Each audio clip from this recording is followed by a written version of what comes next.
guys, here is your recording that I promised you over section 3. I will click through the PowerPoint, so if you need to pause or if you want to go back and take the notes, that's fine.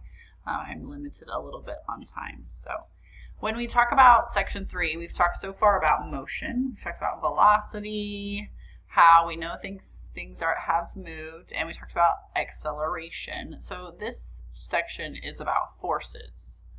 Well, a force is a push or a pull. So anytime you actually are pushing an object, you push your book across your desk, or you pull on a rope, that would be a force. Well, most of those that we just talked about are obvious ones, but sometimes they're not so noticeable. Gravity is a force. We have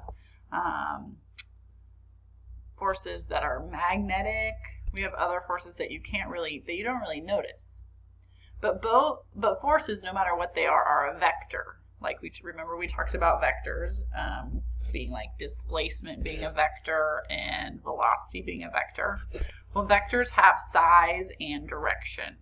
So a force, we can say that I am pushing with a 5 Newton force in the positive direction, or 5 newtons to the east. So I can give it a direction, and it can also be negative. When I measure a force, we're going to use a unit called newtons. So like Sir Isaac Newton, this is named after him. It is given a capital N or newtons. When we have a force can cause the motion of an object to change.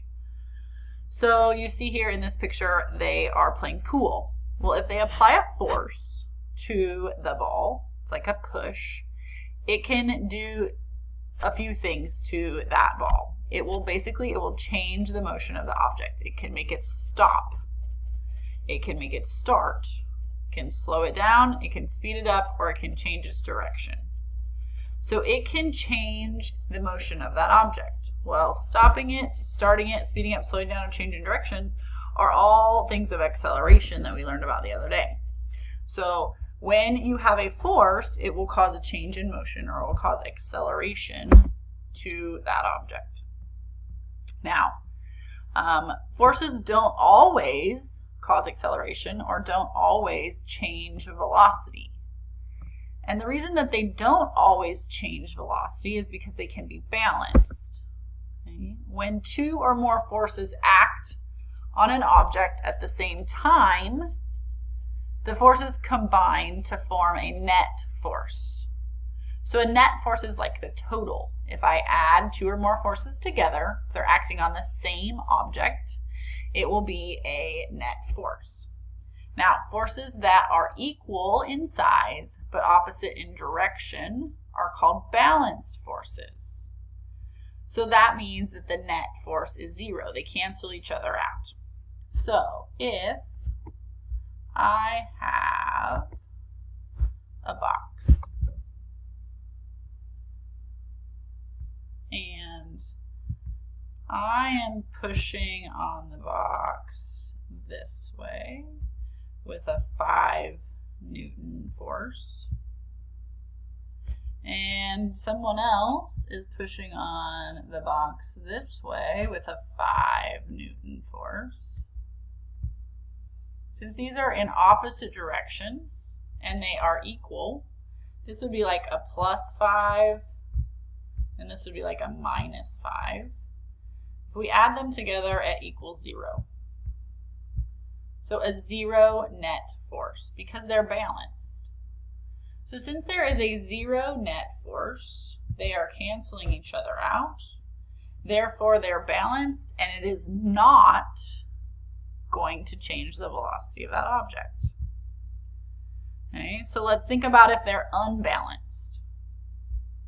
Okay, if they're unbalanced, we are going to have a net force. So we have 2 people, for example, pushing on a box in the same direction. The forces are combined and they add together. Okay, so like this. A small force and a small force equals a big force. Even in this way, we have a big force with a small force. The big force overpowers it and we're still left with a force in the positive direction. So those are not balanced. When we have unbalanced forces, okay, they're going to be when forces combine to produce a net force that is not zero. So when we add the forces up, they're not going to total zero, so there's going to be a net force. That net force is actually what makes acceleration. So I have to have a net force for acceleration. Velocity changes only when there is a net force or when forces are unbalanced. If I have balanced forces, they can be acting on that and it can be like it's in cruise control. Guys, right now you have balanced forces on you when you're sitting in the chair. You're pushing down on the chair is pushing back on you, and you're not accelerating. You're not having a change in velocity because you're just sitting there on that chair. So we can have forces acting on a body and it not be in motion. We can have forces acting on a body and it be in motion. It's just like it's on cruise control. There's no acceleration. But when we have net forces that are not zero, we have a non-zero net force, we are going to have acceleration. So let's think about friction. So suppose you give a skateboard a push with your hand. Does the skateboard keep moving with a constant speed after it leaves your hand? Well, we all know that no, it's not going to continue with a constant speed. Something is going to make that skateboard slow down. Well, what does? Well, we know that that is friction. Friction is a force. It's a push or a pull on that object. It's a force that opposes the sliding motion of two surfaces that are touching each other. So it's like when you rub your hands together. You rub your hands together, those hands are sliding against each other, and those two surfaces are trying to oppose each other. You have to have touching objects for friction to take place. Now, friction depends on two things. It depends on the kind of surfaces. We know that when it's icy, there's less friction because the surface is smooth. If I have a rough surface, then I have more friction. The other factor that affects friction is when I have forces that are pressing, with the force that's pressing together. So if I have a box, a really, really heavy box that's pushing down on that surface, that's going to have more friction than a light box. It'll just glide right along. The reason is that friction is caused by what are called micro welds. These micro welds are kind of like bumps in the surface, or grooves, that form between two surfaces. Think about it like your couch in the carpet. When your couch sits there, it leaves little marks in the carpet. Well, when you try to move that couch, you have to lift it out of those grooves for it to be able to get past. The same thing kind of happens with friction. We have these micro welds in the surfaces. If those grooves get stuck together, it's harder to make them go past each other. Looks like this. And if I have a less force, the surfaces won't be as stuck together like in this picture. But if I have more force, they're going to be stuck in there, and we have to break those surfaces free when they want to move along.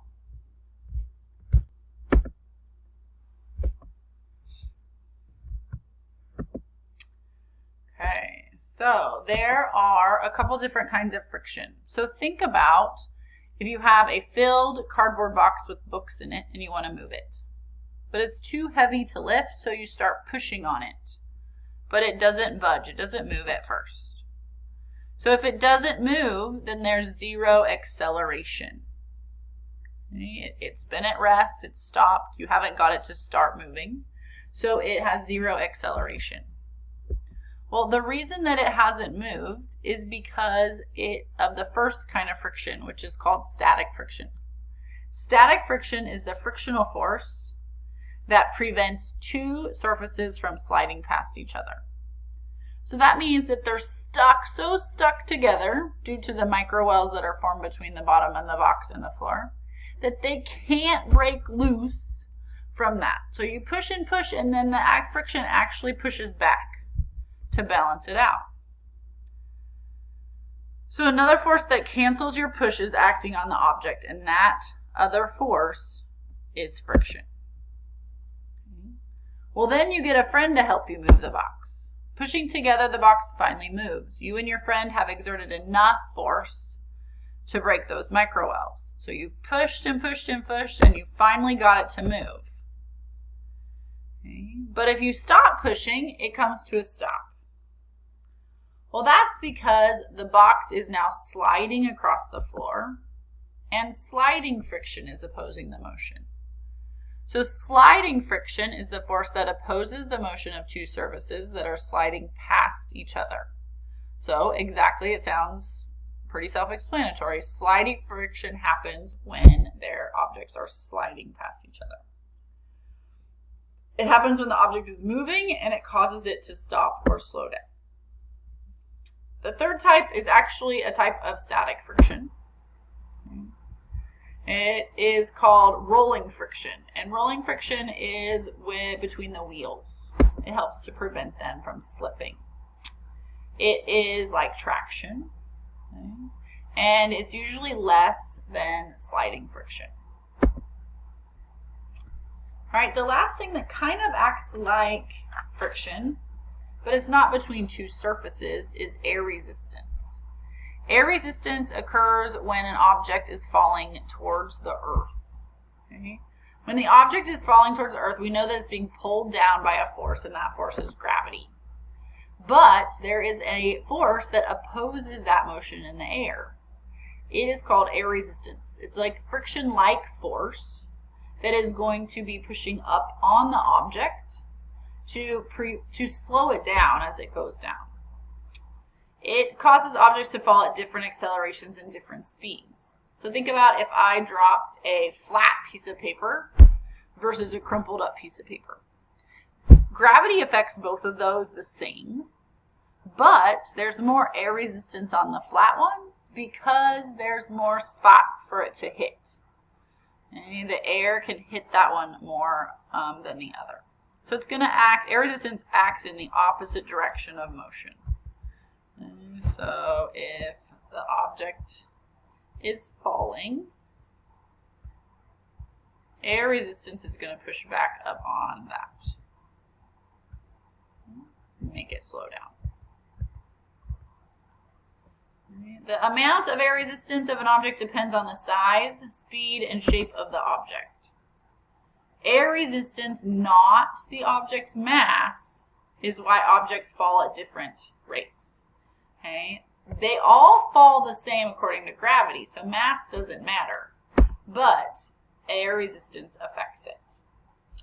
Okay, the last thing is terminal velocity. Okay, when objects fall, they can reach what's called terminal velocity. Okay, so when an object falls, the downward force of gravity causes it to accelerate. But as it's falling and as it's accelerating, there's more and more speed, which means it's going to have more and more air resistance catching it. Eventually, those two things will balance out. Okay? The upward air resistance force eventually becomes large enough to balance out the downward force of gravity. Therefore, they're balanced. Therefore, there's a no net force. It's zero.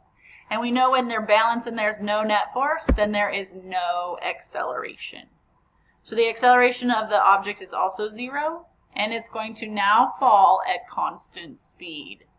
That constant speed is called terminal velocity. And that terminal velocity is the highest speed that the object can reach. All right, we barely made it in my 15-minute time limit. So have a good rest of the week. Be good.